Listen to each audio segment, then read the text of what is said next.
Bonjour Église missionnaire évangélique baptiste de l'Outaouais. Voici vos annonces pour la semaine du 21 mai 2023. Tous les dimanches, il y a école du dimanche pour tous les enfants de 3 à 12 ans. Tous les mardis, il y a temps de prière. Tous les mercredis, il y a études bibliques à 19 h et la prochaine rencontre du groupe des hommes sera samedi le 17 juin. Tous les vendredis, il y a jeunesse. Nous vous rappelons qu'il y a une formation pour nous encourager et nous outiller pour évangéliser au quotidien dans nos communautés. Si cela vous intéresse, s'il vous plaît, vous inscrire sur la liste affichée au babillard à l'entrée du sanctuaire. La formation sera samedi le 27 mai à partir de 8h30 à Orléans. Le samedi 3 juin, nous aurons notre grand partage dans notre communauté. Nous avons grandement besoin de plusieurs bénévoles et commencez à emmener à l'église des articles à donner en très bon état, des vêtements, des livres, des petits jouets, etc. Nous acceptons encore les dons pour la mission en République dominicaine. Le courriel est trésorerie@emebo.org. Dans la section questions, vous mettez le mot mission et le mot de passe est emebo84 en minuscule. Le groupe d'hommes vous invite à une soirée de louanges qui aura lieu samedi, le 10 juin à 18 h au 284 King Edward. À l'occasion de cette soirée de louanges, une offrande spéciale sera recueillie pour leur projet Levons-nous et bâtissons. Veuillez prendre une enveloppe à l'accueil pour y mettre votre don et vous pouvez l'emmener lorsque vous irez à la soirée de louanges. Actif en mission 2023 est un projet pour mettre fin à la faim. S'il vous plaît, consultez le site web actifenmission.ca pour vous impliquer. Pour les dîmes et les offrandes, nous le faisons par virement Interac. L'adresse est trésorerie@emebo.org. Dans la section questions, vous mettez l'objet de votre don et le mot de passe est emebo84 en minuscule. Nous souhaitons joyeux anniversaire à tous ceux qui célèbrent un anniversaire de naissance, de mariage ou de conversion cette semaine. Joyeux anniversaire. À tous ceux qui nous visitent pour la première, deuxième ou troisième fois, nous vous souhaitons la bienvenue parmi nous. Si vous avez des questions ou un besoin, n'hésitez pas à communiquer avec nous par les moyens affichés à l'écran, tout en vous souhaitant bonne adoration. À celui qui nous aime, qui nous a délivrés de nos péchés par son sang, et qui a fait de nous un royaume de sacrificateurs pour Dieu son Père. À lui soit la gloire et la puissance au siècle des siècles. Voici, il vient avec les nuées, et tout œil le verra, même ceux qui l'ont percé. Et toutes les tribus de la terre se lamenteront à cause de lui. Oui, Amen. Je suis l'alpha et l'oméga, dit le Seigneur Dieu, celui qui est, qui était et qui vient, le Tout-Puissant. Que la paix et la grâce de Dieu soient avec vous. Amen. Il n'y a pas de rendez-vous plus important que celui-ci. Il n'y a pas de rencontre plus noble que la présence de Dieu, le roi de toute la terre, devant qui nous venons fléchir le genou. Que Dieu nous fasse grâce de voir sa gloire ce matin, alors que nous venons l'adorer. Notre bon Père Céleste, reçois l'adoration, l'offrande de notre cœur ce matin devant toi.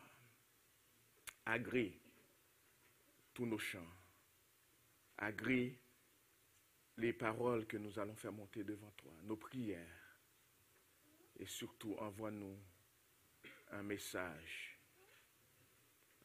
venant de toi, de ta parole. Que chacun ici présent ce matin te loue, qu'on puisse mettre de côté toute distraction pour nous consacrer totalement à adorer notre Seigneur et Sauveur Jésus-Christ, au nom de qui nous te prions et nous te remercions à l'avance. Amen. Amen.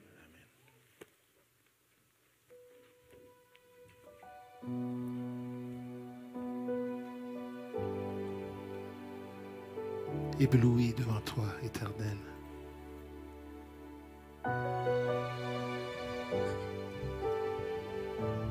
ébahi par l'amour de ton ciel.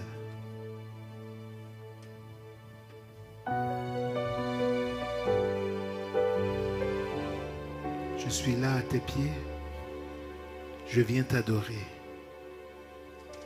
Je désire habiter près de toi. Oui Seigneur, je désire habiter près de toi.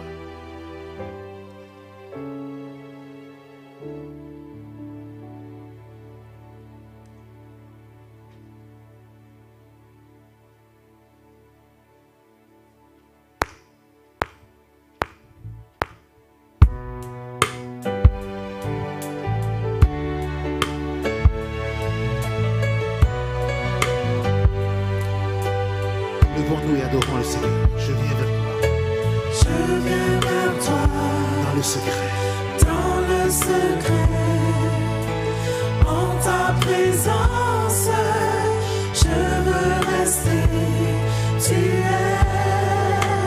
Tu seras toujours là. Tout contre toi. Tout contre toi. Près de ton cœur. Près de ton cœur. Je peux entendre Ta voix, Seigneur. Ta voix, Seigneur. Tu seras toujours là. Disons ensemble, ébloui.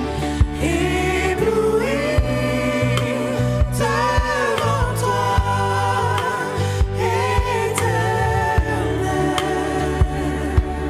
Ébahi par l'amour de ton ciel. Ébahi par l'amour de ton ciel.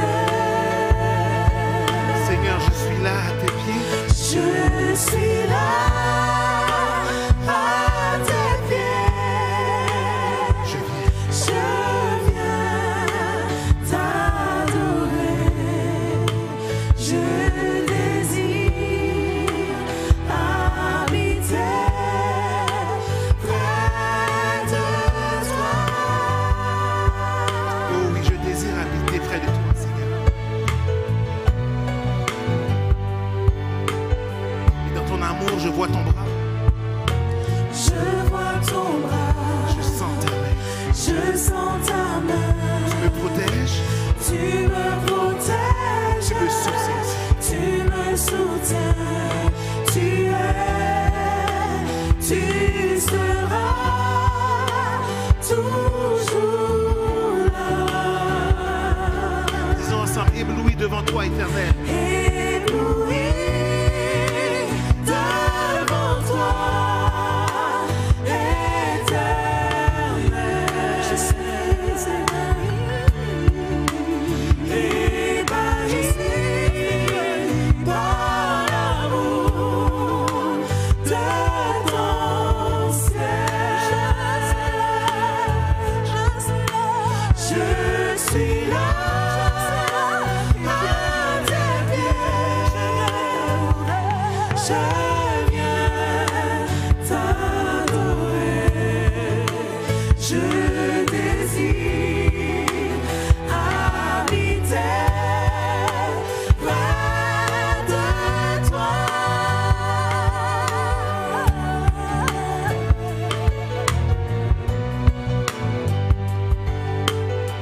Oh Seigneur, tu es ma lumière. Tu es ma lumière. En toi, j'ai un Père heureux. Sois ma prière. Tu es ma lumière. Tu es ma lumière, Seigneur. Tu es ma lumière. En toi, j'ai un Père heureux. Sois ma prière. Restons éblouis. Ébloui de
ébahi par l'amour de ton ciel.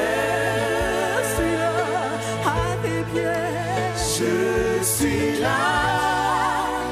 À tes pieds, je viens t'adorer. Je désire habiter près de toi.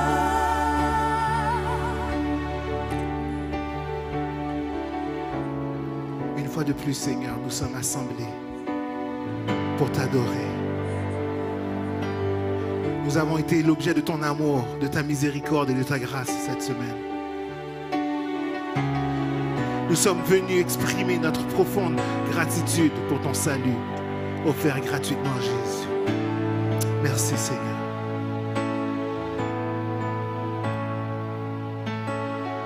Nous sommes venus te manifester notre appréciation pour tes bénédictions dans notre vie présente et pour l'espérance future que tu nous donnes. Nous invitons ton Saint-Esprit pour qu'il puisse nous bénir à travers son ministère de conviction, de direction, d'enseignement, de consolation, alors que nous t'adorons. Dans le nom de Jésus. Dans le nom de Jésus. Amen.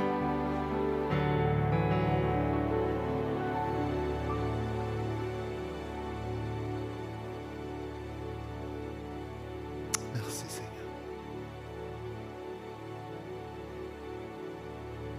Merci Seigneur.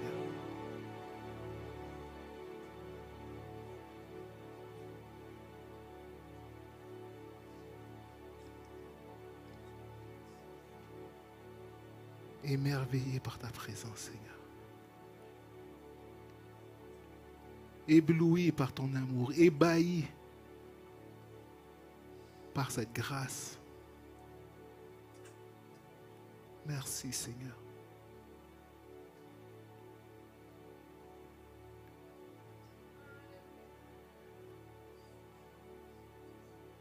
Nous qui méritions la mort certaine, Seigneur, tu nous as aimés le premier. Et tu as fait de nous tes enfants, Seigneur. Merci.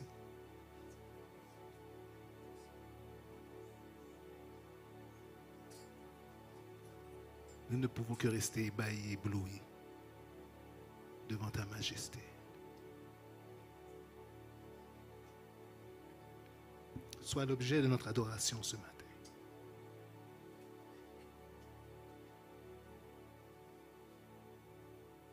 Reçois les chants, les prières de ton peuple.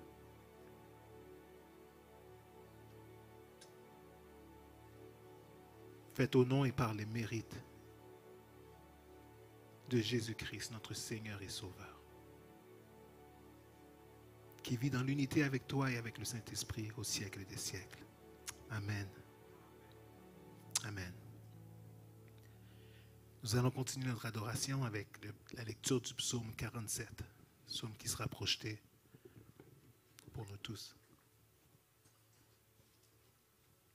Ensemble, vous tous, peuple, battez des mains, poussez vers Dieu des cris de joie.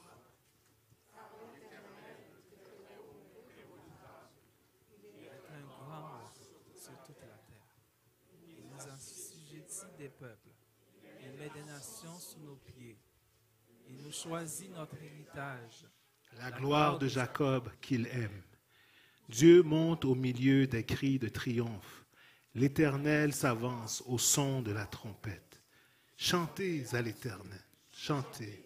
Chantez à notre roi, chantez. Car Dieu est roi de toute la terre. Chantez un cantique. Dieu règne sur les nations. Dieu a pour siège son saint trône. Les princes des peuples se réunissent au peuple, Dieu d'Abraham, car à Dieu sont les boucliers de la terre. Il est souverainement élevé. Amen. Amen. Amen. Croyez-vous que Dieu est parmi nous ce matin, mes frères et sœurs? Dieu est là. Et c'est la raison pour laquelle nous allons chanter et pousser des cris de joie ce matin. Amen.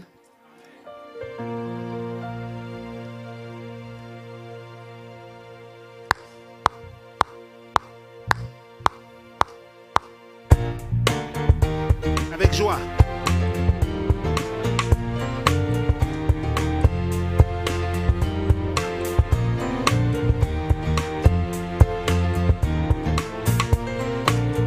Disons ensemble, chantons.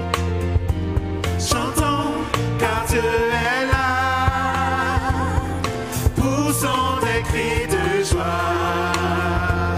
Laissons-lui un trône de reconnaissance, un balai de louanges. Chantons le roi des rois. Son amour durera. Et quand on le loue, Et quand on le loue, sa gloire descend sur nous dans son temple ici-bas. Chantons car Dieu est là.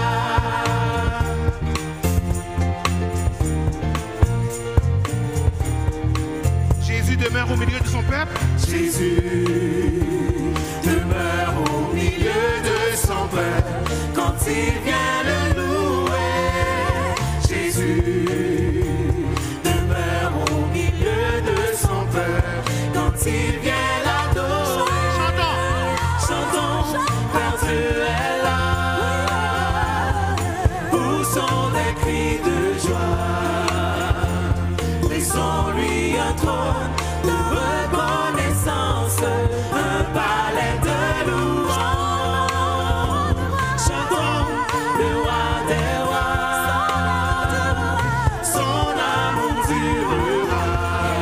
Et quand on le loue, Et quand on le loue, sa gloire descend sur nous dans son temple ici-bas.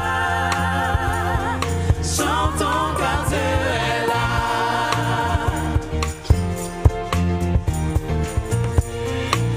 nous sommes tous assemblés pour l'adorer. Nous sommes tous assemblés pour l'adorer avec nos instruments joyeux. C'est ce que Dieu nous a sauvés. Faisons monter nos chants. Chantons, car Dieu est là. Poussons des cris de joie. Laissons-lui un trône de reconnaissance, un palais de louanges. Chantons le roi des rois. Son amour durera. Et quand on le loue, Et quand on le loue, sa gloire descend sur nous dans son temple ici-bas. dans son temple ici-bas, Dans son temple ici-bas. à Emebo, Dans son temple ici-bas. chantons. Chantons car Dieu est là. Dieu est là. Dieu est là. Où que j'aille, où que je sois, oui, Dieu est là. Dieu est là. Dieu est là. Où que j'aille, où que je sois, oui, Dieu est là. L'assemblée.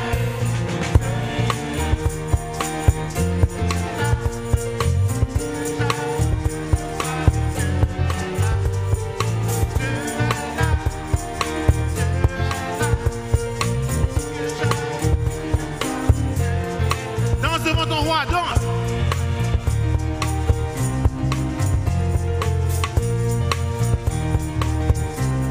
Que les nations chantent. Que les nations chantent, que ton peuple crie.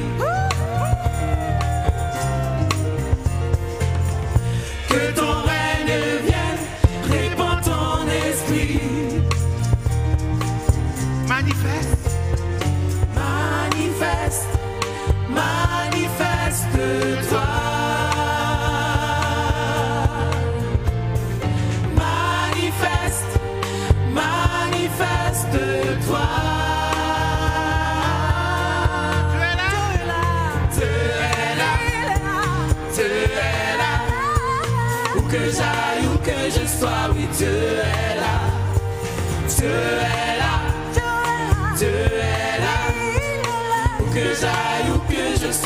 Dieu est Pousse un cri de joie, pousse un cri de joie.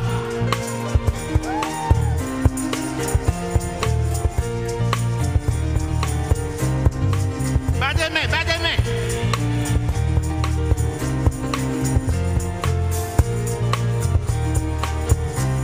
Que les nations chantent. Que les nations chantent, que ton peuple crie. Que ton règne vienne, répand ton esprit. Manifeste, Seigneur. Manifeste, manifeste-toi. Oui, Seigneur. Manifeste, manifeste-toi. Tu es là. Dieu est là. Dieu est là. Où que j'aille, où que je sois, oui, Dieu est là. Dieu est là. Dieu est là.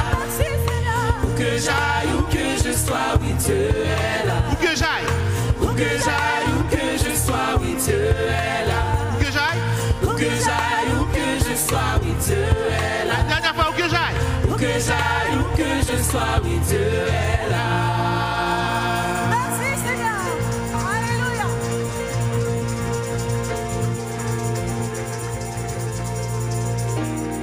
Oui, tu es là, Seigneur. Tu es là, Père. Alléluia.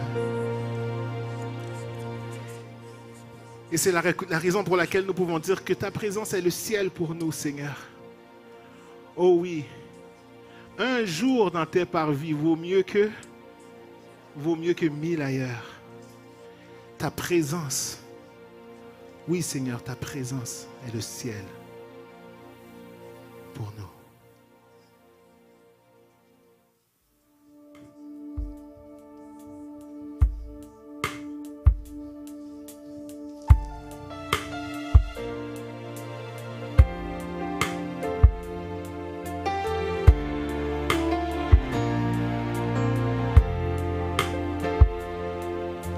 Qui est comme toi sur toute la terre, beauté infinie et comparable. Rien dans ce monde ne peut satisfaire. Jésus est la source. Jésus est la source intarissable. Qui est comme toi, Seigneur? Qui est comme toi sur toute la terre, Beauté, beauté infinie et comparable. et rien dans ce monde Rien dans ce monde ne peut satisfaire. Jésus. Jésus est la source intarissable. Ta présence, Ta présence est le ciel pour moi.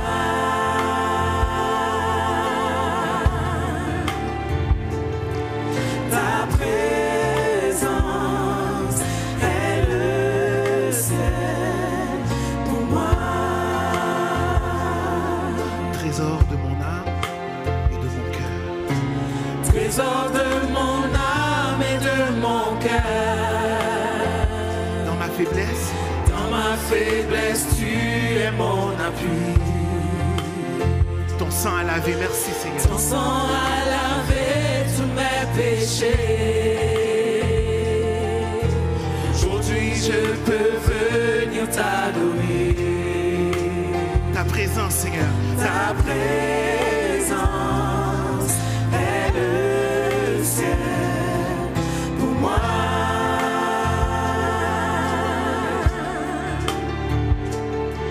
Ta présence est le ciel pour moi.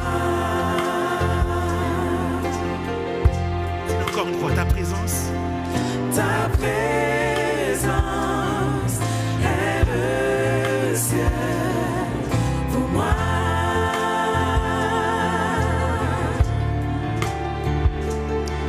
Ta présence est le ciel pour moi.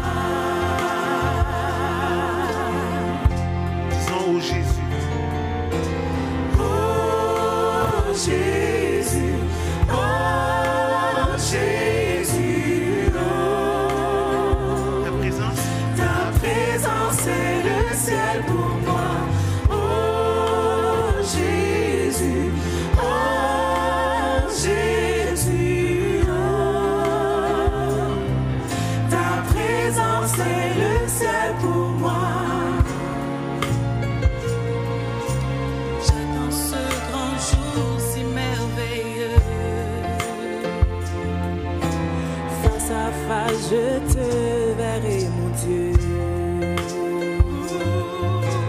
Rien n'est incomparable à toi, Jésus. Toi seul peux combler tous mes besoins. Rien n'est comparable à toi, Jésus. Rien n'est comparable à toi, Jésus. Et toi seul, Toi seul peux combler tous mes besoins. toi seul, Toi seul peux combler tous mes besoins. ta présence, Seigneur. Ta présence est le ciel pour moi.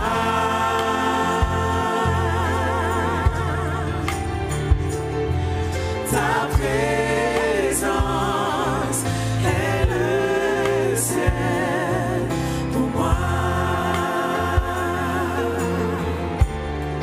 Ta présence, Seigneur. Ta présence est le ciel pour moi.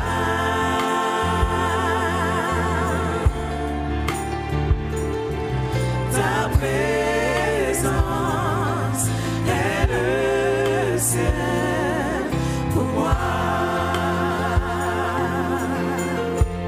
Disons ensemble, oh Jésus, Oh Jésus, oh Jésus, oh. Ta présence est le ciel pour moi. Oh Jésus, oh Jésus, oh. Ta présence est le ciel pour moi. Oh Jésus, oh Jésus, oh. Ta présence est le ciel pour moi. dernière fois. Oh Jésus, oh Jésus, oh.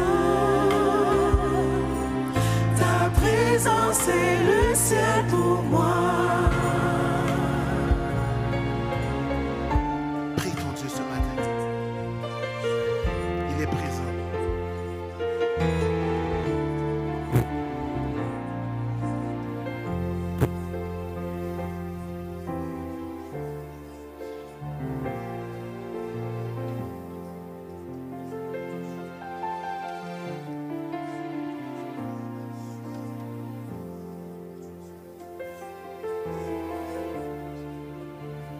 Toi seul peux combler tous nos besoins, Seigneur.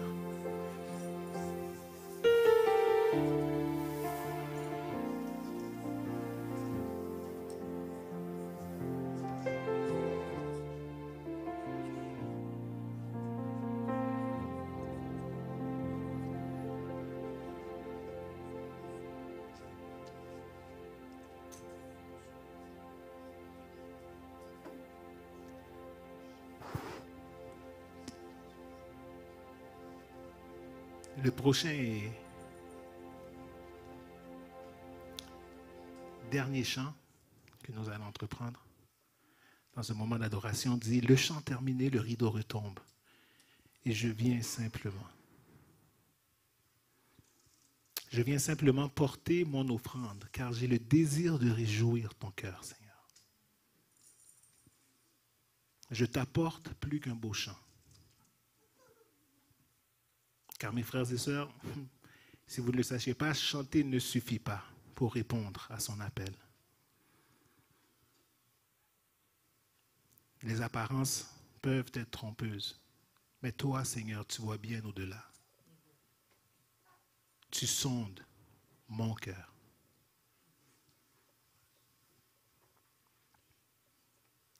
Et ce que nous voulons, Père, c'est revenir au cœur de la louange. Et le cœur de la louange, c'est tout centré sur Jésus-Christ. Nous cacher derrière sa croix et tout centré sur Jésus. Nous voulons dire non aux faux semblants,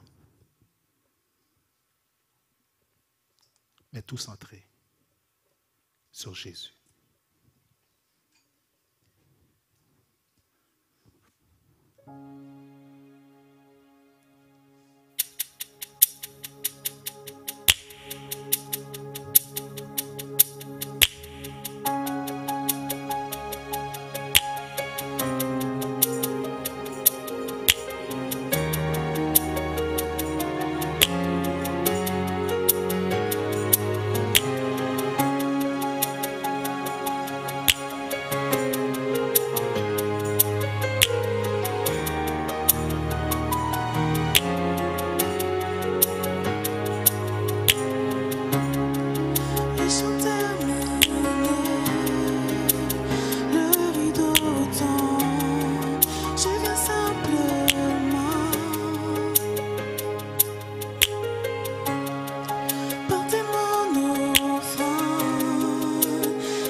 Je reviens au cœur.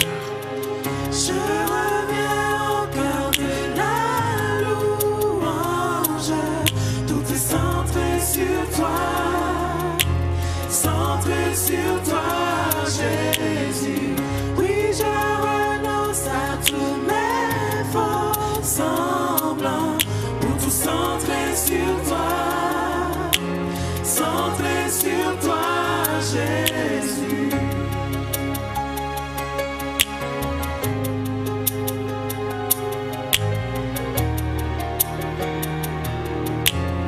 Roi d'éternité, qui peut t'exprimer?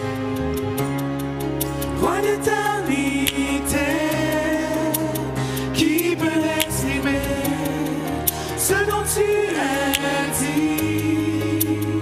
Bien que faible, bien que faible et pauvre, je te donne tout, prends toute ma vie. les enfants, Je t'apporte plus qu'un beau chant. Chanter ne suffit pas pour répondre à ton appel. Les apparences sont trompeuses. Tu vois bien au-delà, au-delà du son de mon cœur. je reviens. Je reviens au cœur de la louange. Tout est centré sur toi. Centré sur toi, Jésus. Oui, je renonce à tous mes faux semblants pour tout centrer sur toi. Centré sur toi, Jésus. Je reviens au cœur de la louange. Tout est centré sur toi. Centré sur toi, Jésus. Oui, je renonce à tous mes faux semblants pour tout centrer sur toi. Centré sur toi, Jésus. Centré sur toi. Centré sur toi. Pour tout centrer sur toi, Jésus. Centré sur toi. Centré sur toi. Pour tout centrer sur toi, Jésus. Pour tout centrer sur toi. Centré sur toi. Pour tout centrer sur toi, Jésus. Pour tout centrer sur toi. Centré sur toi. Pour tout centrer sur toi, Jésus.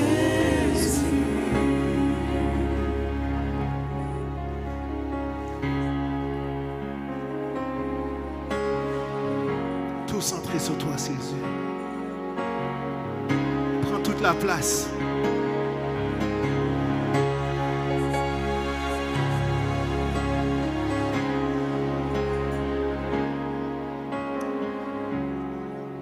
Oui, Seigneur.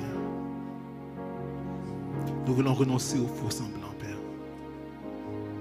Et tout centré sur toi. Tout centré sur toi, Seigneur. Notre vie au quotidien, Père.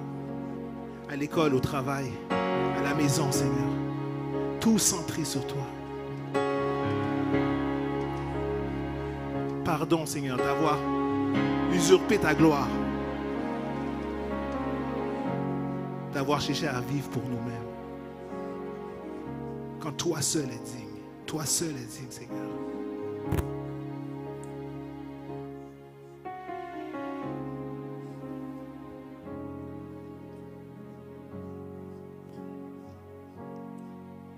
Pour tout centrer sur toi, Jésus.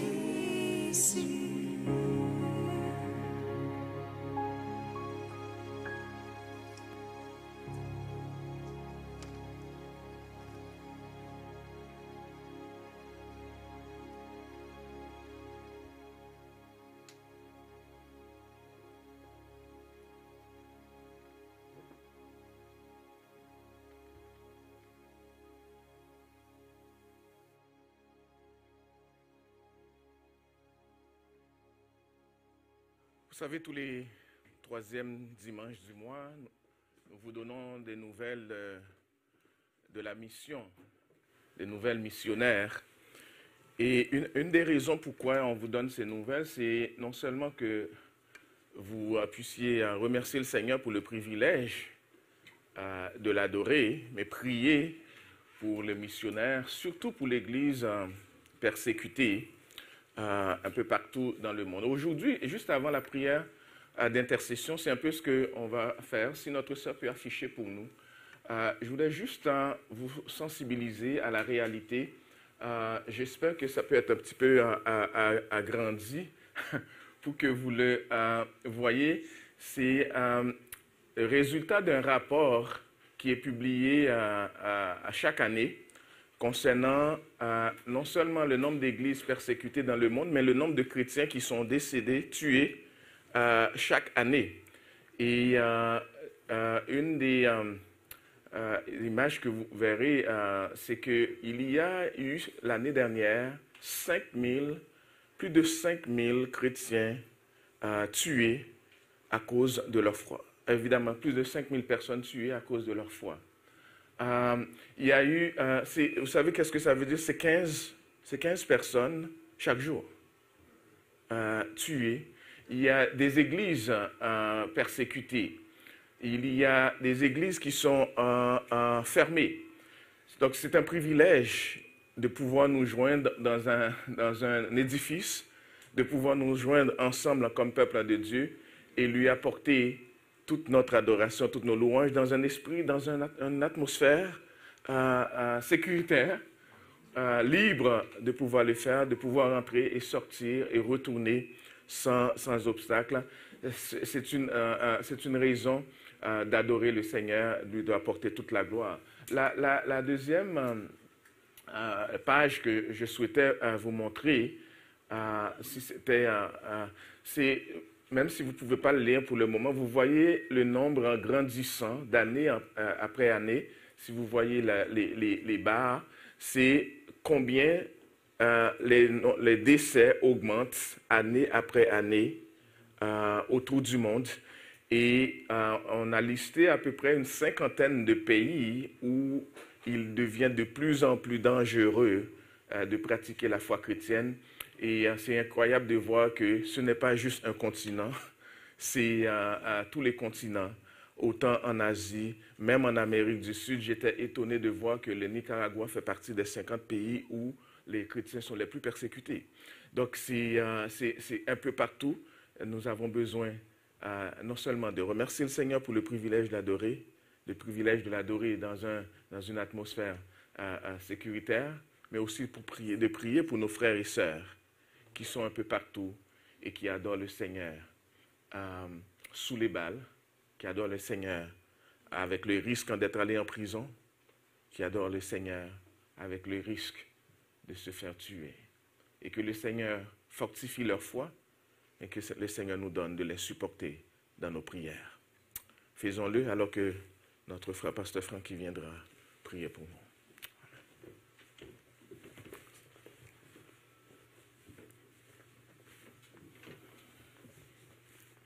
Dieu, mes frères et sœurs. Père Céleste,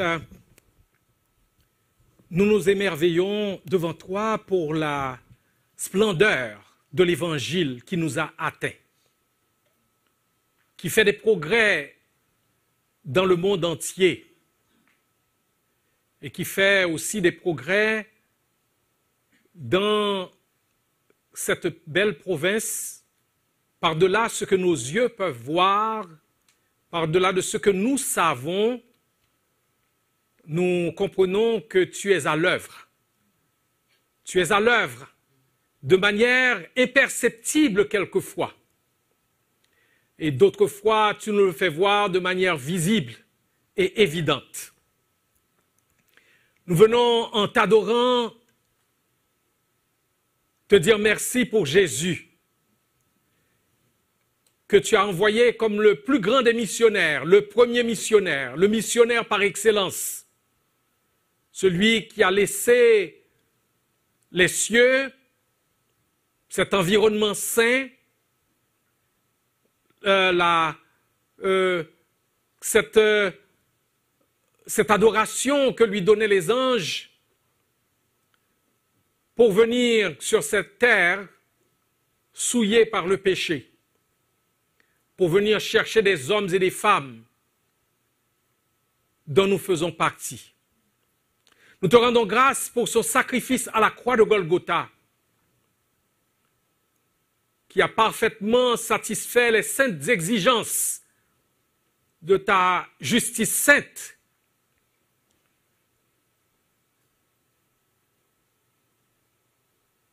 Sacrifice par lequel nous avons été réconciliés avec toi.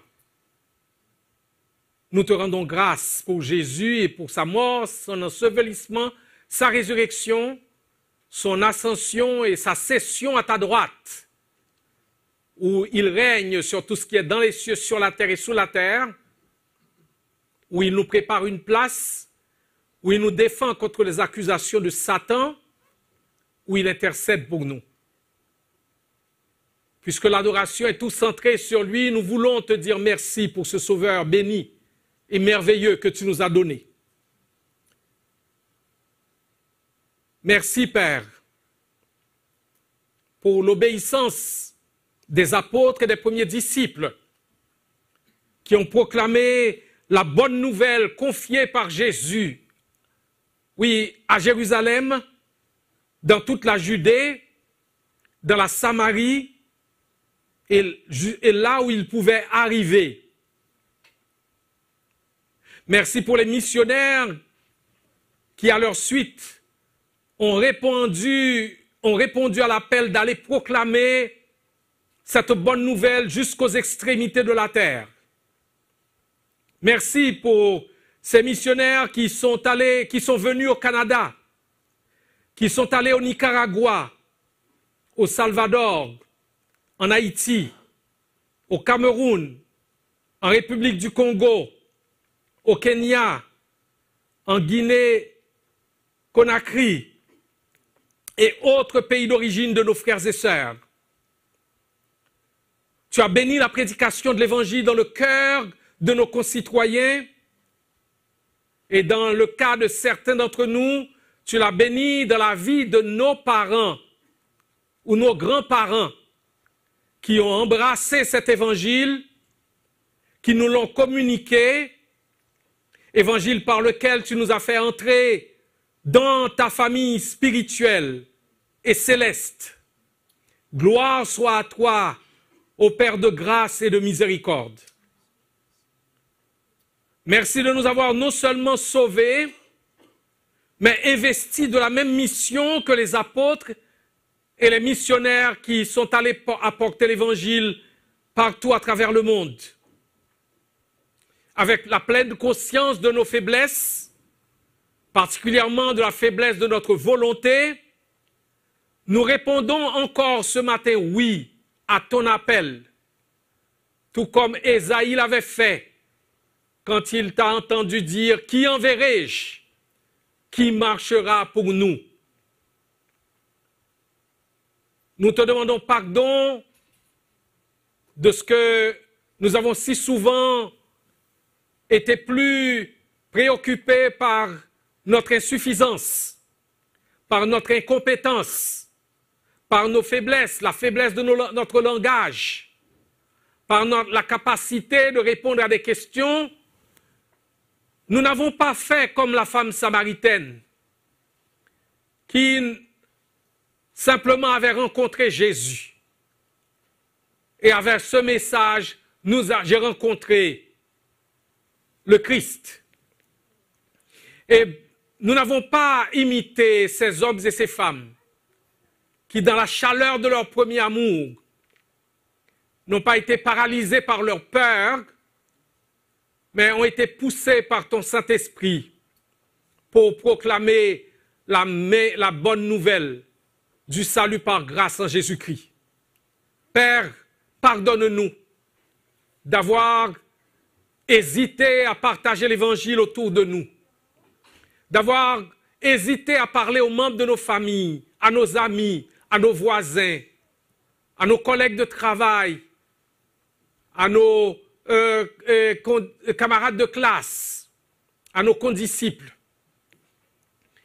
Pardonne-nous, Père, d'avoir gardé pour nous seuls ce beau message, d'avoir gardé pour nous seuls les bénédictions de ton salut merveilleux, d'avoir gardé pour nous seuls la joie du salut, d'avoir gardé pour nous seuls la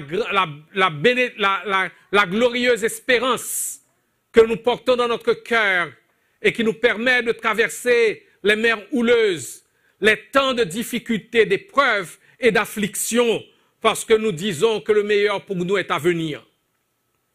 Pardonne-nous, Père, et remplis-nous de ton Saint-Esprit, parce que nous savons que sans ton Esprit, nous ne pourrons pas accomplir cette mission, puisque ton Fils Jésus-Christ avait dit, vous recevrez une puissance, le Saint-Esprit survenant sur vous, et vous serez mes témoins à Jérusalem, dans toute la Judée, dans la Samarie et jusqu'aux extrémités de la terre. Père, remplis-nous de ton Esprit, et à l'écoute de ta parole, qu'une œuvre de ton Esprit se fasse dans nos cœurs, et que nous repartions tous comme des missionnaires convaincus, des missionnaires remplis de l'Esprit, des missionnaires qui savent qu'ils ne peuvent rien par eux-mêmes, mais qu'avec Jésus, avec l'Esprit de Jésus, ils peuvent tout. Père, nous unissons nos cœurs pour prier ce matin pour l'Église persécutée. Nous ne pouvons qu'être touchés par la croissance de cette persécution, mais nous savons que tu n'es pas dépassé par les événements. Les 3-4 premiers siècles ont été des temps de persécution et ton Église a quand même grandi au point qu'elle s'est imposée comme, à l'empereur qu'il a adopté comme religion d'État. Père, amène ton Église, même au milieu de la persécution, à bouleverser, à mettre ce monde sens dessus-dessous par l'attachement à Jésus-Christ. Père, nous voulons te prier pour nos frères et sœurs qui sont en prison ce matin, dans les pays où l'Église est persécutée. Il y a des pasteurs qui même sont torturés, des frères et sœurs qui sont torturés. Aie pitié d'eux, Père. Soutiens-les pour qu'ils tiennent bon. Qu'ils tiennent bon comme les apôtres, qui eux tous ont été exécutés à cause du témoignage de Jésus-Christ. Nous te prions pour les membres des familles des prisonniers et des prisonnières. Nous demandons que tu les consoles, les encourages et les amènes à tenir bon dans leur détresse. Il y en a qui ont tout perdu, qui ont perdu tous leurs biens, qui sont dépouillés de tout à cause de leur foi en Jésus-Christ. Nous te prions, Père, de leur faire grâce pour qu'ils tiennent bon. Ô Père, donne-nous un cœur compatissant pour ces frères et sœurs dans la détresse. Et donne-nous un cœur aussi préparé pour tout ce que tu peux nous amener à vivre dans ce pays où nous avons pour l'instant une certaine liberté, une grande liberté, mais qui commence de plus en plus à s'éloigner de ta sainte loi et qui nous expose à une possible persécution pour notre foi en Jésus-Christ. Garde les frères et sœurs qui, à cause de leur foi, ont refusé des compromis et ont perdu leur emploi ou ont eu des démotions parce qu'ils ont osé prendre position pour Jésus-Christ sur des questions éthiques. Viens leur en aide. Père, nous te prions ce matin de susciter de nombreux missionnaires pour faire ton œuvre ici et ailleurs. Et nous savons que nous devons être les premiers. Aussi, nous nous offrons à toi. Nous nous offrons à toi, Père. Emploie-nous. Nous savons que les missionnaires, ce ne sont pas seulement ceux qui partent et vont outre-mer porter l'Évangile ou servir, mais c'est aussi nous dans notre Jérusalem. Nous à Gatineau, nous dans la région de la capitale nationale. Emploie-nous. La moisson du monde est si grande, suscite des moissonneurs, et que ton esprit se répande, ô Dieu, sur tous tes serviteurs et toutes tes servantes. Sois leur force dans leur détresse, c'est leur rein de ta vérité, que ton ardent amour les presse, remplis-les de ta charité, et je peux dire même remplis-nous de ta charité. Bénis nos travaux en tout lieu. Seigneur, nous te prions pour nous et pour eux. Qu'en tout pays, ton œil nous suive, ici au Canada, en République dominicaine, en République du Congo, au Cameroun, au Nicaragua, au Salvador, au Madagascar, en Guinée, Conakry, que partout où tu nous portes, ton œil nous suive, agis pour nous et que nos voix amènent toute âme captive, ô Jésus, au pied de ta croix. Bénis nos travaux en tout lieu. Seigneur, nous te prions. Hâte ce jour, ô notre Père, cet heureux jour qui doit venir, où devant toi sur notre terre, tous les genoux devront fléchir, où toute langue à ton honneur dira que Christ est Seigneur. Oui, fais-le, Père. Fais-le pour la gloire de ton nom. Prépare cette équipe missionnaire qui a dit oui à l'appel à aller servir en République dominicaine, pour voir tous les moyens nécessaires pour cette mission. Bénis ce matin les femmes qui sont à cette retraite. Parle à leur cœur, renouvelle leur foi et ramène-les nous avec le cœur rempli de ce premier amour après lequel nous soupirons tous et que nous voulons voir motiver notre service, notre adoration, notre mission, nos divers rôles dans notre vie. Et tout cela pour la gloire de Jésus, notre bien-aimé Seigneur et Sauveur. En son nom, nous t'avons prié. Amen.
Nous sommes contents de vous revoir ce matin pour adorer le Seigneur.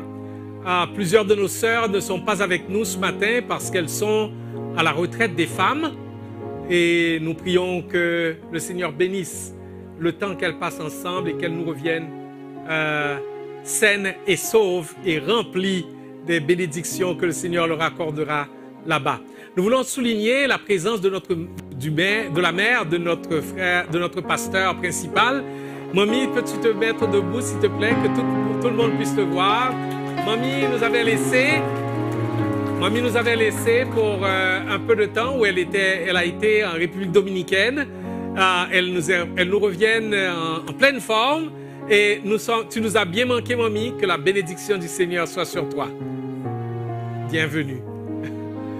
Alors, nous demandons aux enfants de monter pour leur culte.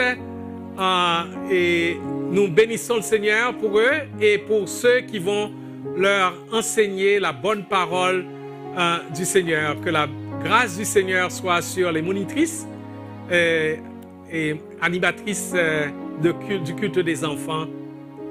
Gloire soit au Seigneur. Alors, je cède la chaire à notre pasteur principal, pasteur Arsène Pierre, pour nous mettre à l'écoute de la parole.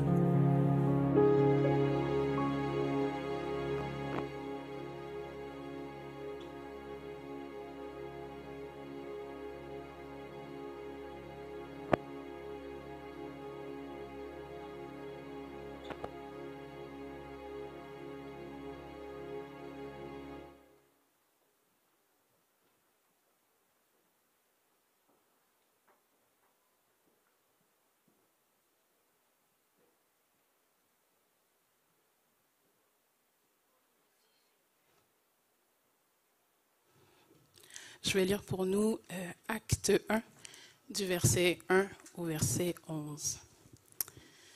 Théophile, j'ai parlé dans mon premier livre de tout ce que Jésus a commencé de faire et d'enseigner dès le commencement, jusqu'au jour où il fut enlevé au ciel, après avoir donné ses ordres, par le Saint-Esprit, aux apôtres qu'il avait choisis. Après qu'il eut souffert, il leur apparut vivant et leur en donna plusieurs preuves, se montrant à eux pendant 40 jours et parlant des choses qui concernent le royaume de Dieu. Comme il se trouvait avec eux, il leur recommanda de ne pas s'éloigner de Jérusalem, mais d'attendre ce que le Père avait promis, ce que je vous ai annoncé, leur dit-il. Car Jean a baptisé d'eau, mais vous, dans peu de jours, vous serez baptisés du Saint-Esprit. Alors les apôtres réunis lui demandèrent, « Seigneur, est-ce en ce temps que tu rétabliras le royaume d'Israël ?» Il leur répondit, « Ce n'est pas à vous de connaître les temps ou les moments que le Père a fixés de sa propre autorité, mais vous recevrez une puissance, le Saint-Esprit survenant sur vous, et vous serez mes témoins à Jérusalem, dans toute la Judée, dans la Samarie et jusqu'aux extrémités de la terre. » Après avoir dit cela, il fut élevé pendant qu'ils le regardaient, et une nuée le déroba à leurs yeux. Et comme ils avaient les regards fixés vers le ciel pendant qu'ils s'en allaient, voici, 2 hommes, vêtus de blanc, leur apparurent. Et ils dirent, « Hommes galiléens, pourquoi vous arrêtez-vous à regarder le ciel? Ce Jésus qui a été enlevé au ciel est au milieu de vous, reviendra de la même manière que vous l'avez vu, allant au ciel. » Parole du Seigneur.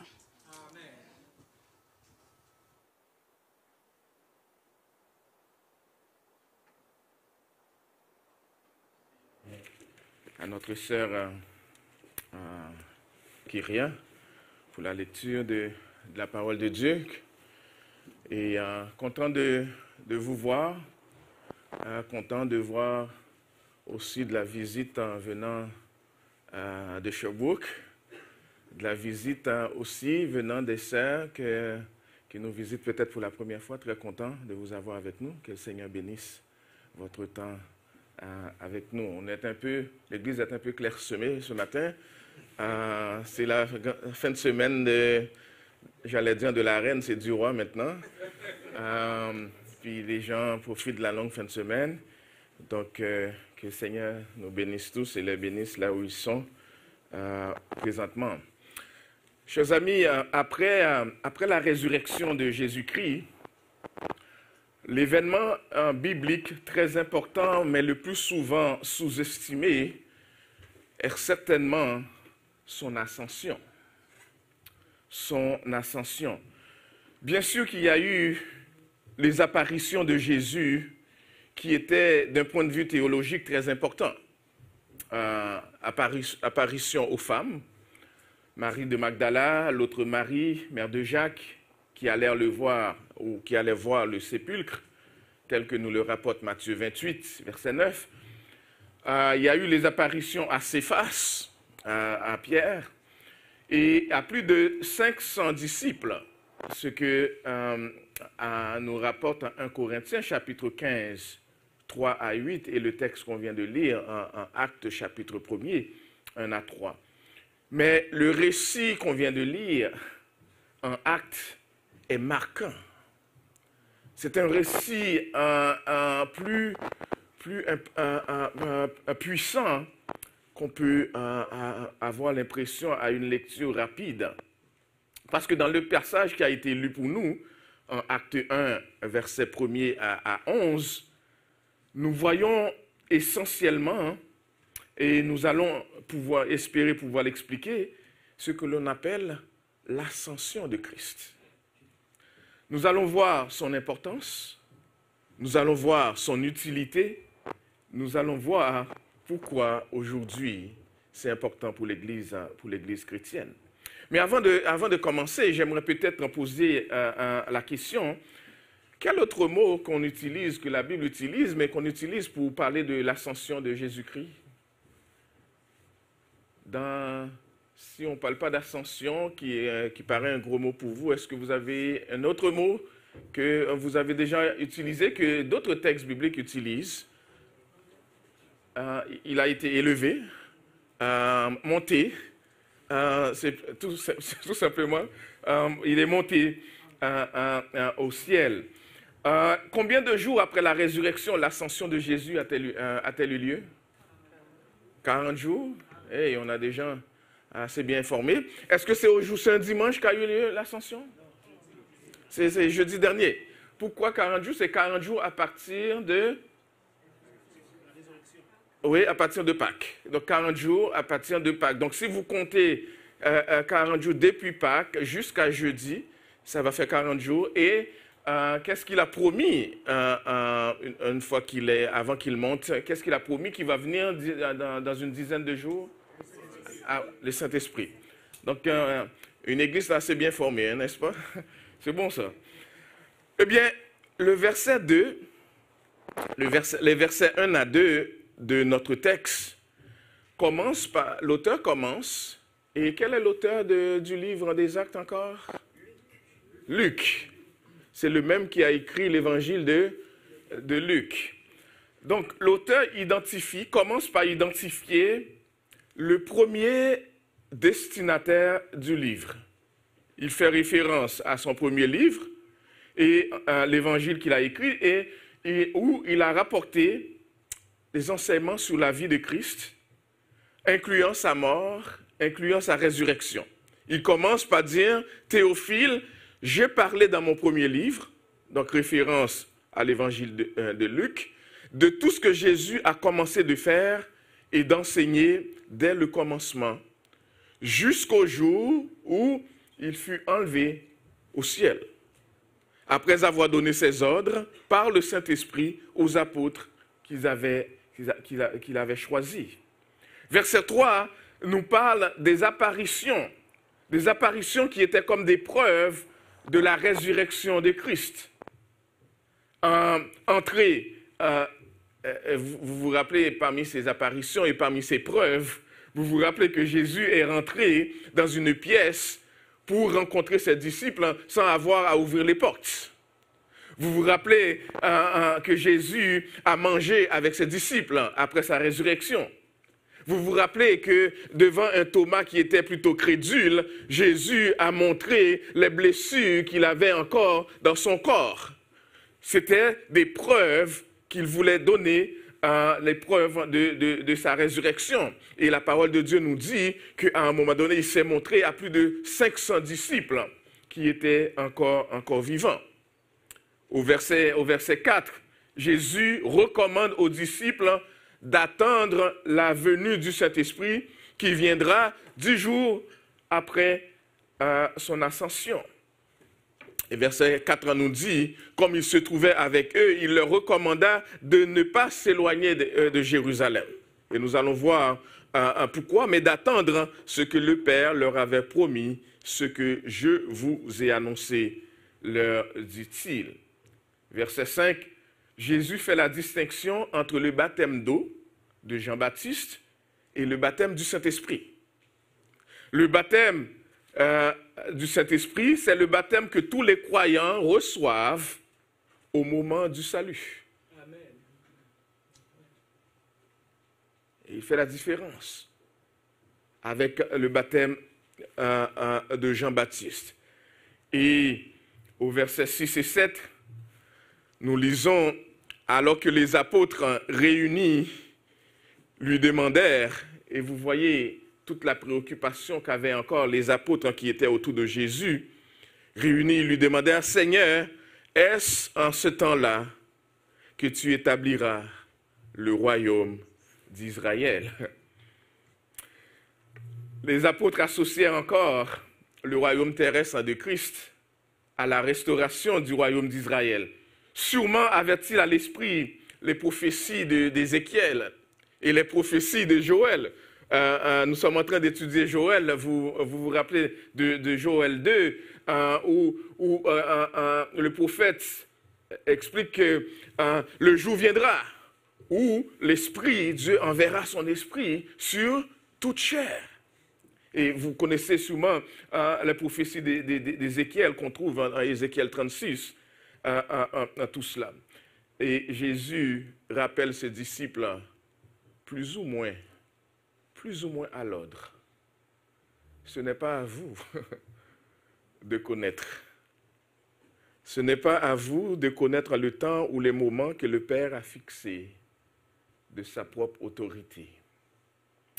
Et ensuite, Jésus leur rappelle, voici ce que devrait être votre préoccupation.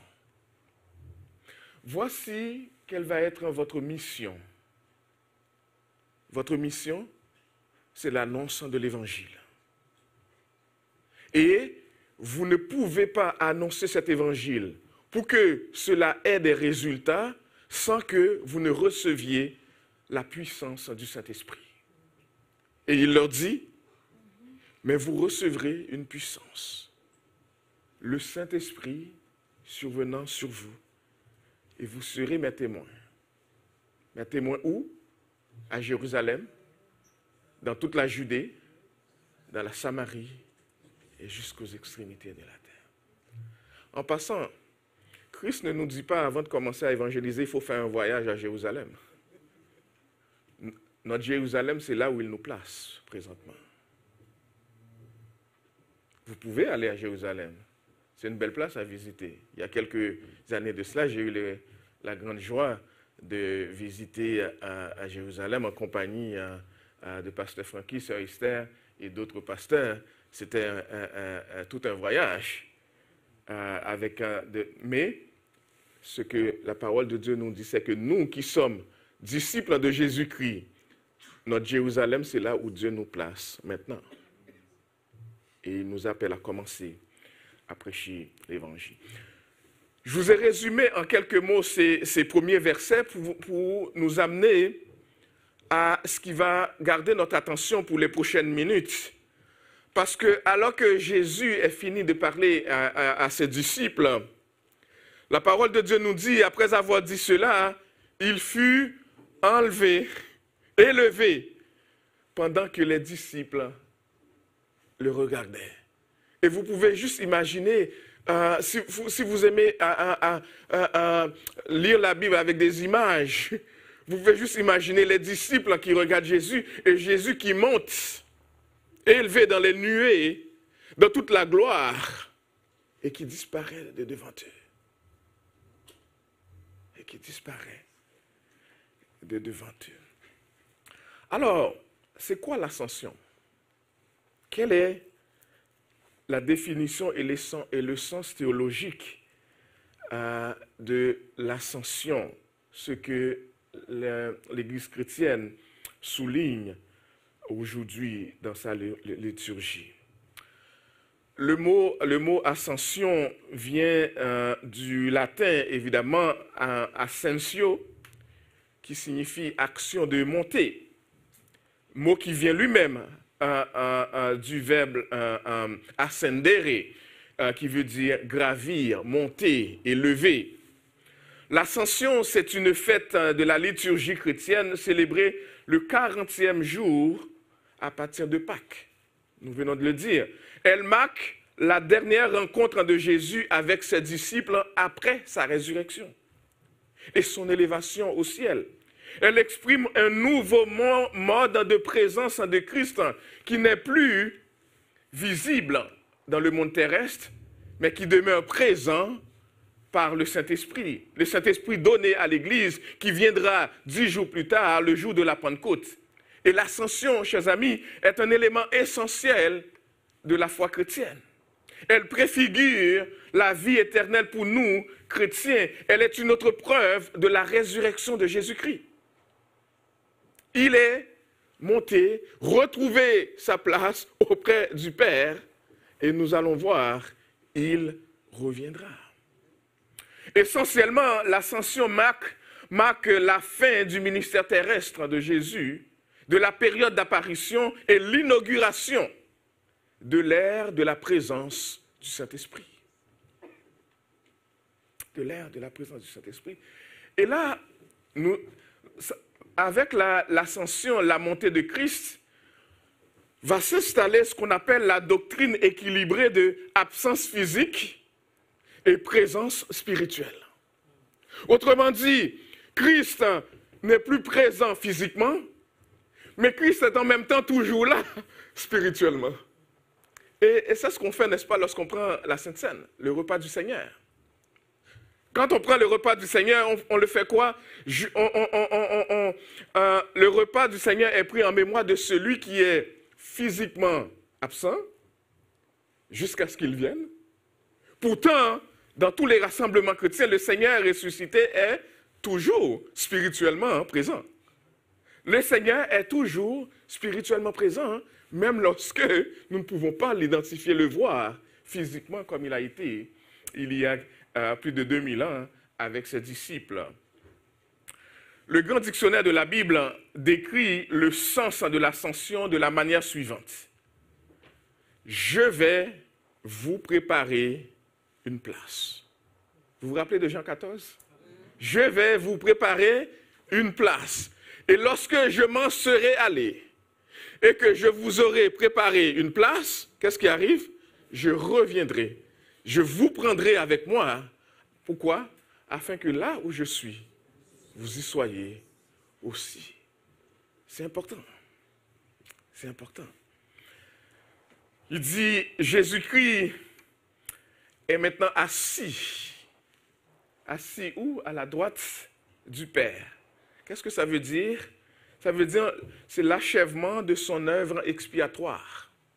Ce qu'il était venu accomplir dans ce monde a été accompli. Son œuvre est complétée. Et Hébreux chapitre 10, versets 11 à 14, que j'aimerais lire pour nous assez rapidement. Hébreux 10, versets 11 à 14, nous dit ceci.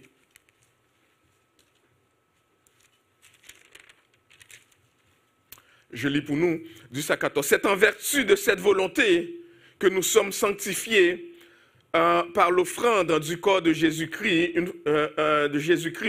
une fois pour toutes. Et tandis que tout sacrificateur fait chaque jour le service et offre souvent les mêmes sacrifices qui ne peuvent jamais ôter les péchés, lui, après avoir offert un seul sacrifice pour les péchés, s'est assis pour toujours à la droite de Dieu, en attendant désormais que ses ennemis soient devenus des marchepieds. Car par une seule offrande, il a amené à la perfection pour toujours ceux qui sont sanctifiés. Son œuvre est achevée. Et vous avez compris, sur la croix, qu'est-ce qu'elle avait dit? Tout est accompli. Il n'y a plus rien à faire. Tout est accompli. Je vais vous préparer une place. Jésus-Christ a accompli son œuvre et la parole de Dieu nous dit, il est à la droite du Père où il intercède pour nous. Quel est le travail principal de Christ alors qu'il est assis à la droite du Père présentement? Il intercède pour ses disciples, pour ses serviteurs et ses servantes.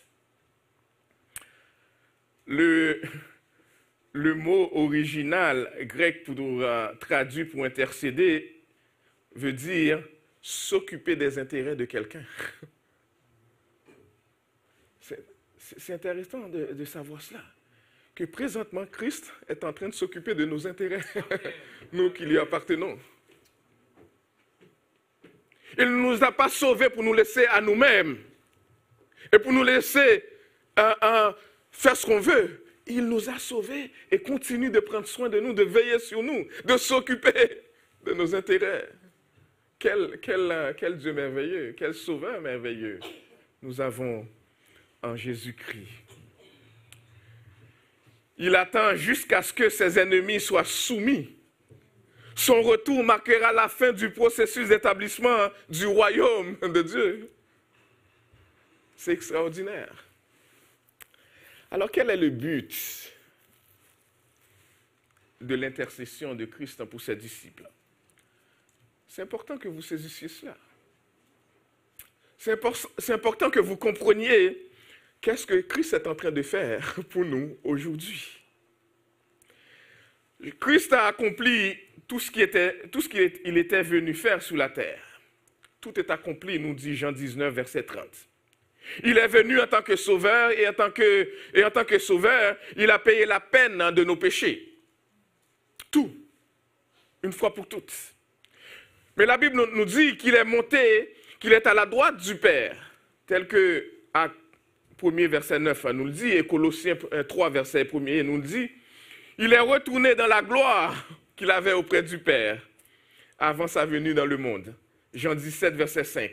Il poursuit son rôle de roi des rois et de seigneur des seigneurs en tant que deuxième personne de la Trinité.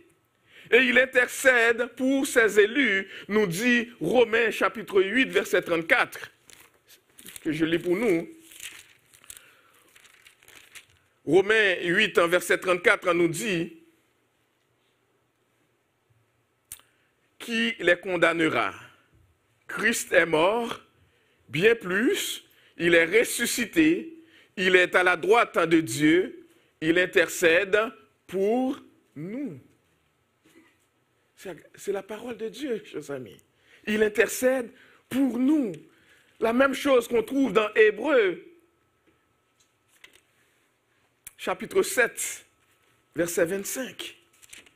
Hébreux 7, verset 25 nous dit « C'est aussi pour cela qu'il peut sauver parfaitement ceux qui s'approchent de lui, qui s'approchent de Dieu par lui, étant toujours vivants pour intercéder en leur faveur. » Christ intercède pour nous.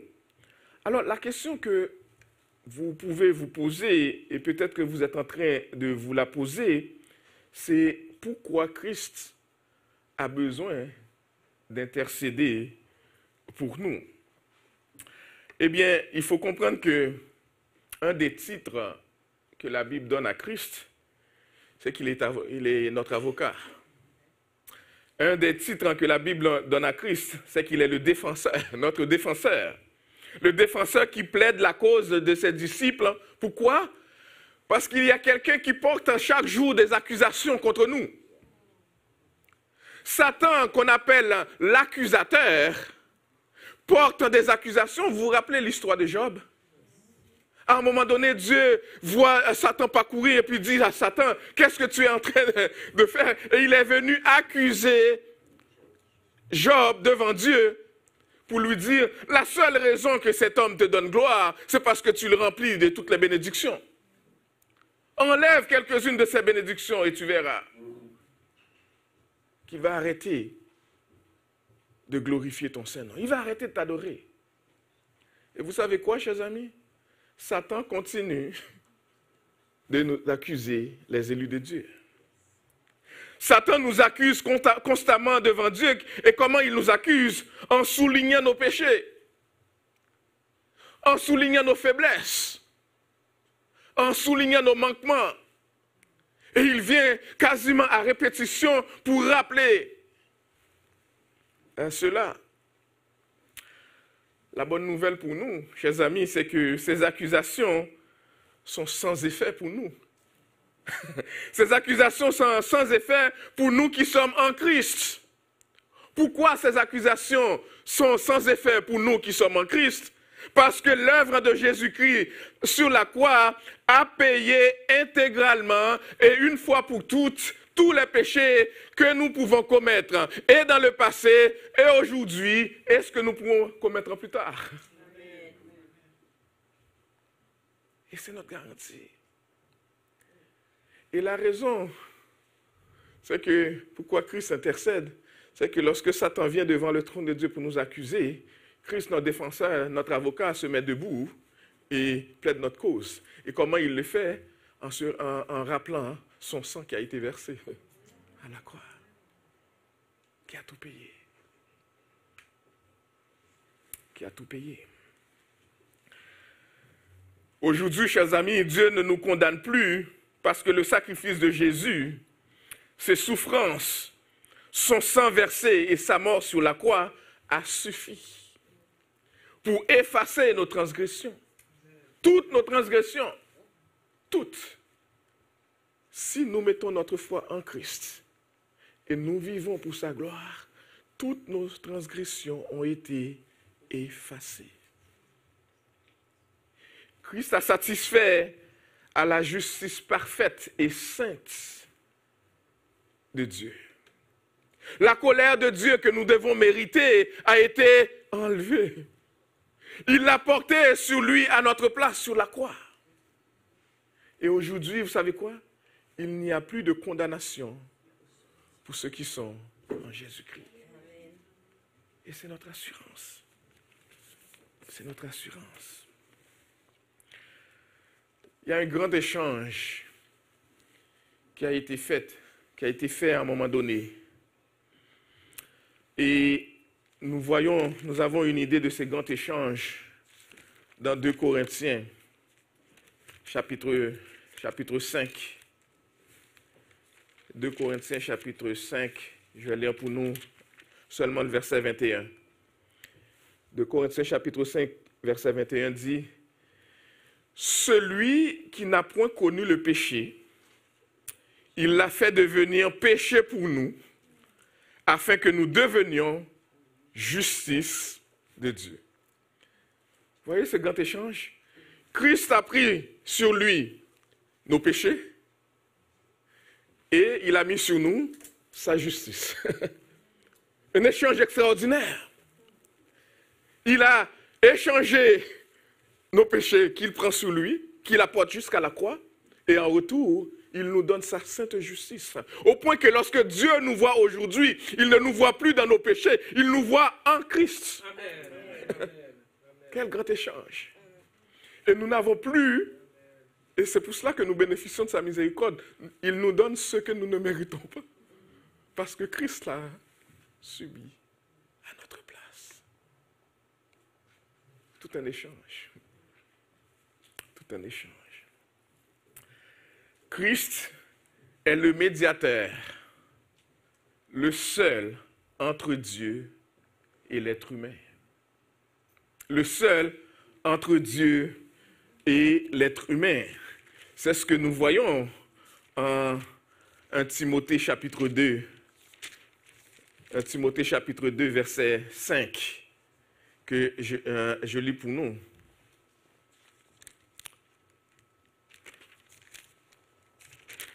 Timothée 2, verset 5 dit ceci, « Car il y a un seul Dieu et aussi un seul médiateur entre Dieu et les hommes, Jésus-Christ, homme. » Le Dieu incarné, celui qui est venu dans ce monde, qui a vécu parmi nous, qui est mort, enseveli, ressuscité, qui est monté, assis à la droite de Dieu le Père, et qui reviendra. Jésus. Alors voyons voyons l'ascension et le retour glorieux de Jésus-Christ, parce que juste avant de monter au ciel, Jésus dit à la foule de disciples qui étaient autour de lui, qui s'étaient rassemblés autour de lui, Jésus dit, et en s'adressant particulièrement à ses apôtres, il dit, vous recevrez une puissance. Le Saint-Esprit survenant sur vous, et vous serez mes témoins à Jérusalem, dans toute la Judée, dans la Samarie, et jusqu'aux extrémités de la terre. Et par cette déclaration, chers amis, nous avons un aperçu du livre des Actes, car nous voyons d'abord les disciples exercer leur ministère à Jérusalem, comme Christ leur avait promis. Après avoir reçu le Saint-Esprit qui est venu le jour de la Pentecôte, dont vous allez entendre parler la semaine prochaine, le Saint-Esprit est venu sur les disciples et ils ont commencé un ministère d'enseignement de la parole, prêcher l'évangile de Jésus-Christ à Jérusalem. Ils sont allés ensuite dans toute la Judée, dans la Samarie. Et vous savez quoi? Ils ont été jusqu'aux extrémités de la terre. Comment je le sais? Mais à cause de vous et moi. C'est comme ça qu'on a reçu l'évangile. C'est comme ça que maintenant on peut être appelé fils du Dieu vivant, disciple de Jésus-Christ, servante et serviteur de Jésus-Christ. Ils ont été jusqu'au petit village qui se trouve en Haïti, jusqu'au petit village qui se trouve au Cameroun, jusqu'au petit village qui se trouve en République démocratique du Congo, Madagascar, et à retrouver des personnes comme Sœur Nini, comme frère Paul, comme frère Jean Ronès, comme pasteur Francky. On pourrait dire peut-être pasteur Francky, c'est un peu correct, mais... et retrouver des gens comme nous pour nous changer notre identité, faire de nous un nouveau peuple. Vous savez comment la Bible nous appelle aujourd'hui? Un sacerdoce royal. Un peuple acquis, qui appartient à Dieu le Père, en Jésus-Christ. C'est extraordinaire. C'est extraordinaire. Et comme l'a fait remarquer R.C. Sproul, Jésus n'a pas dit aux disciples qu'ils seraient tous des évangélistes ou des missionnaires. Ils n'ont pas tous été appelés à être des enseignants ou des diacres. Parce que dans le corps de Christ, les chrétiens sont appelés à exercer différentes et de nombreuses fonctions. Aujourd'hui, le témoignage et l'évangélisation, nous dit R.C. Sproul, sont considérés à tort comme une seule et même chose. L'Église et les chrétiens peuvent témoigner du Christ et de son royaume de toutes sortes de manières. De toutes sortes de manières. Vous savez, il y a une différence entre évangéliser et partager son témoignage. Même si à la fin de la journée, ça peut revenir à faire le même travail. L'évangélisation, c'est expliquer l'évangile. Et peut-être qu'on n'est pas tous assez bien équipés pour expliquer l'évangile. En expliquant les grandes doctrines, en expliquant les grandes choses de la théologie. Mais tout le monde est capable de donner son témoignage.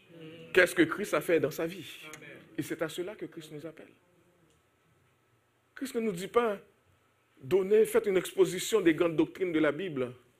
Soyez capable de le faire. Mais il a fait quelque chose dans ta vie. Et c'est ce témoignage que tu as besoin de partager. Ou que les autres le connaissent et viennent à lui. Et viennent à lui.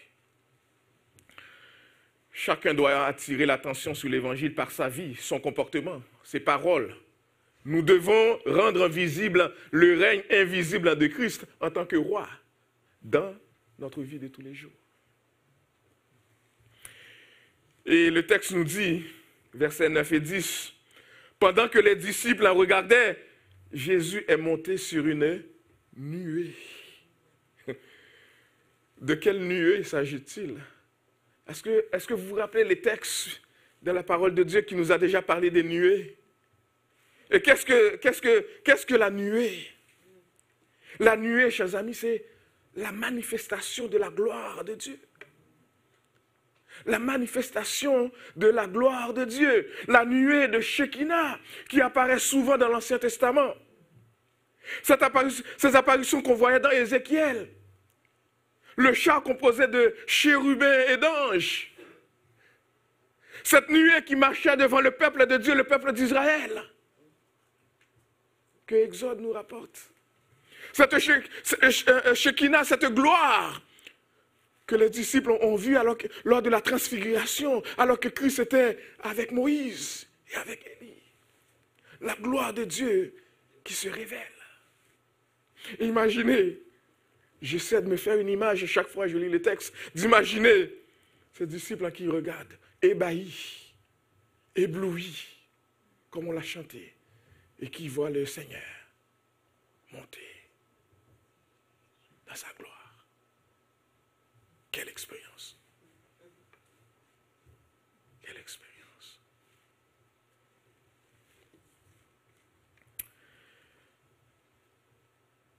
De même qu'Élie a été transporté dans le char, de même Jésus est maintenant transporté dans la présence du Père. Mais alors qu'Élie n'était qu'un membre de la nuée de la gloire qui entourait le trône du char, mais Jésus est assis sur le trône de la gloire. Et il brille de toute sa gloire. Vous imaginez, c'est Jésus que nous servons. C'est à lui que nous appartenons. L'ascension de Jésus dans la nuée était le signe visible qu'il avait pris possession de son trône et qu'il allait maintenant régner en tant que roi des rois et seigneur des seigneurs. Et chers amis, il règne. Amen. Il règne. Il règne. Alors, quelle est la portée de l'ascension de Christ? L'élévation, la montée de Christ a une grande portée théologique. De manière active, la parole de Dieu nous dit que Christ est monté. De manière passive, le texte nous dit qu'il a été enlevé. Mais vous savez quoi, chers amis? Il n'y a pas de salut tant que le représentant n'est pas au ciel. Et il est monté pour cela. Vous savez quoi, chers amis? Il n'y a pas de sacerdoce tant que le prêtre n'est pas monté. Il est monté. Il n'y a pas de médiateur avant que le Christ ne soit en présence du Père. Il est en présence du Père. Il n'y a pas de second avènement sans sa présence. Il va revenir. Il n'y a pas d'église opérationnelle tant que sa tête n'est pas en place. Il est la tête de son église. Il est la tête de son église. Et nous sommes son corps. Alors j'aimerais faire quelques applications avant de terminer. Que font les disciples de Jésus-Christ alors que Jésus est en train d'intercéder et qu'il va revenir? Qu'est-ce que les disciples de Jésus-Christ font en attendant? Première chose que vous devez savoir, chers amis, c'est que Jésus revient. Et deuxième chose que vous devez savoir, vous ne savez pas quand il reviendra. Il n'a pas dit à quel jour, ni quelle heure, ni quelle année. Beaucoup de gens ont été bafoués dans le temps parce que les gens ont fait toutes sortes d'analyses mathématiques et puis ont décidé qu'il viendrait à telle date. Et toutes ces personnes-là se sont avérées des faux prophètes. Et ce matin, je ne suis pas en train de vous dire qu'il va venir à telle date. Ce que je suis en train de vous dire, c'est qu'il reviendra. Il reviendra. Parce que, ce n'est pas moi qui vous le dis, c'est le texte qui le dit. Ce Jésus qui a été enlevé du ciel au milieu de vous, viendra de la même manière que vous l'avez vu allant au ciel. C'est ce que le texte nous dit au verset 11, notre texte. Et ça nous fait penser à ce que Apocalypse nous dit, dans Apocalypse chapitre 1er, qu'on a lu plus tôt ce matin, Apocalypse chapitre 1er, verset 7, le texte nous dit, voici, il vient avec les nuées, et tout œil le verra, même ceux qui l'ont percé, et toutes les tribus de la terre se lamenteront à cause de lui. Amen. Et Christ dit, je suis l'alpha et l'Oméga, Dieu le Seigneur, celui qui est, qui était et qui vient. Et cela, on aurait pu lire aussi, on pourrait lire aussi Apocalypse 14, verset 14, Daniel chapitre 7, verset 13, Matthieu chapitre 24, verset 30. Mais ce que le texte nous dit, c'est que de la même manière que nous l'avons vu monter, de la même manière qu'il reviendra. Comment on l'a vu monter? On l'a vu monter dans la gloire. Et il reviendra dans la gloire. Il reviendra dans la gloire. Il reviendra établir son royaume. Il reviendra entouré des nuées dans la gloire. Et tout œil le verra. Et tout genou fléchira le genou devant lui. Qu'on le veuille ou non. Aujourd'hui, il y en a qui résistent.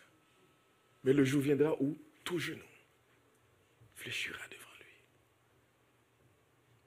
Pour le reconnaître comme Seigneur des Seigneurs, Roi des Rois. En fait, quiconque prononce le nom de Christ est automatiquement un témoin. Cependant, on peut prononcer son nom sans être un témoin authentique. La question à nous poser aujourd'hui est la suivante. Est-ce que notre témoignage est fidèle au Seigneur Jésus-Christ? Et ou est-ce que notre témoignage nuit à l'évangile de Jésus-Christ? Nous qui nous disons lui appartenir, est-ce que notre témoignage de tous les jours, la manière de vivre notre vie chrétienne, est-ce que ça honore Christ? Est-ce que les gens peuvent tout simplement nous regarder vivre la vie de la foi en Jésus-Christ et voir le message de l'Évangile? Lire pour la première fois la Bible qu'ils n'ont pas en main. Et comme notre pasteur aime le dire, nous sommes les premières Bibles que les gens vont lire avant de lire cette Bible que nous allons leur donner. Est-ce qu'ils peuvent voir la vie de Jésus en nous? Est-ce que c'est ce témoignage que nous portons? Réfléchissez à votre témoignage au cours des derniers jours et posez-vous la question, est-ce que j'ai été un vrai témoin de Jésus-Christ? Sinon, repentons-nous. En attendant son retour, nous sommes appelés à être des témoins. Témoins de ce qu'il a fait. Témoins de ce qu'il est.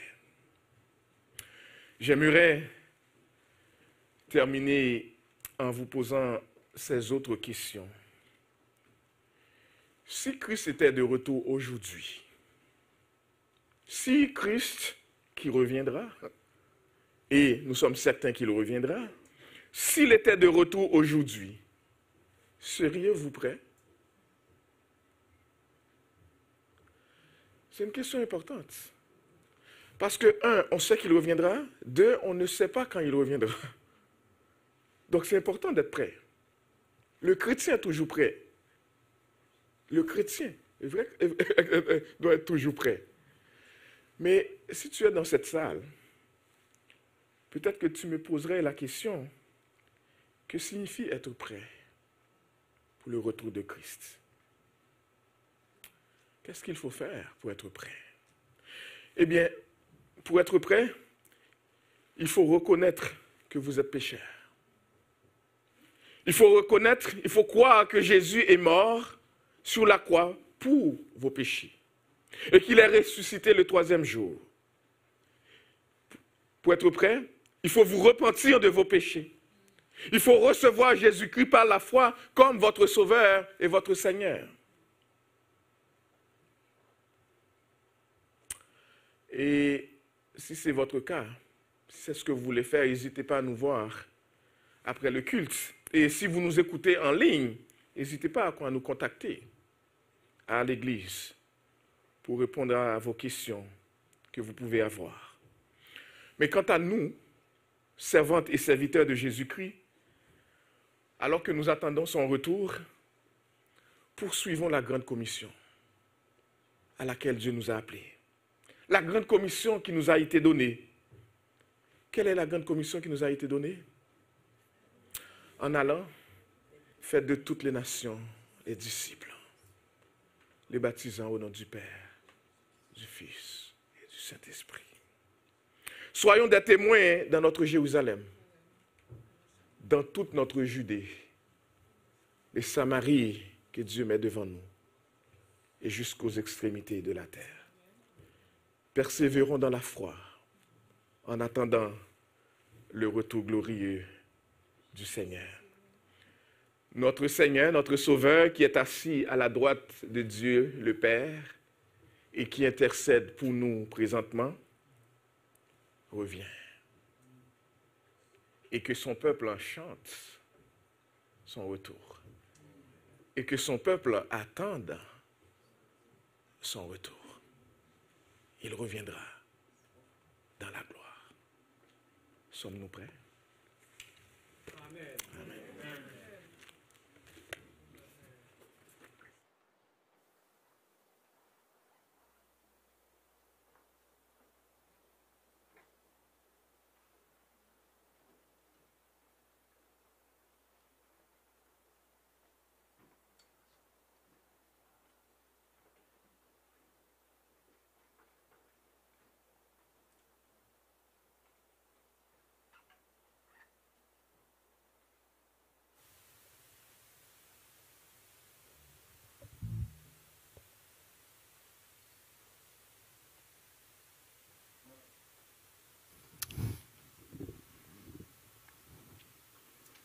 Christ est roi.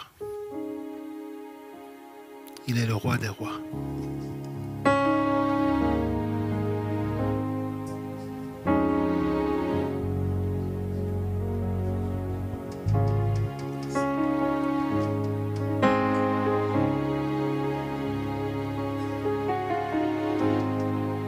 Déclarons-le avec force.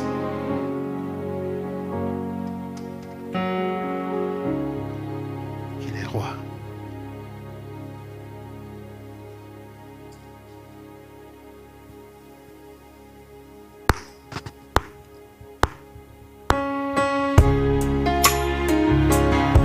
Levons-nous et chantons ensemble.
Christ est roi, des rois. Christ est roi, des rois. Christ est roi, des rois.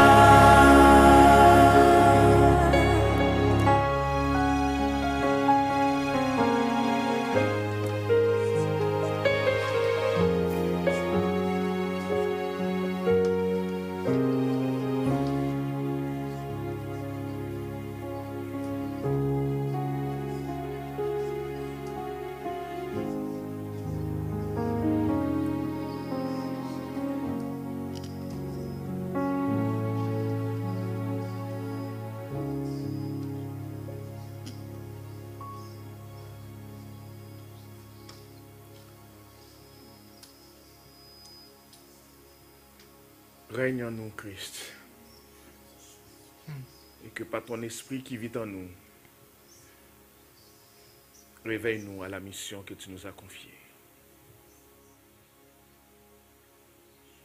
Pour expliquer l'évangile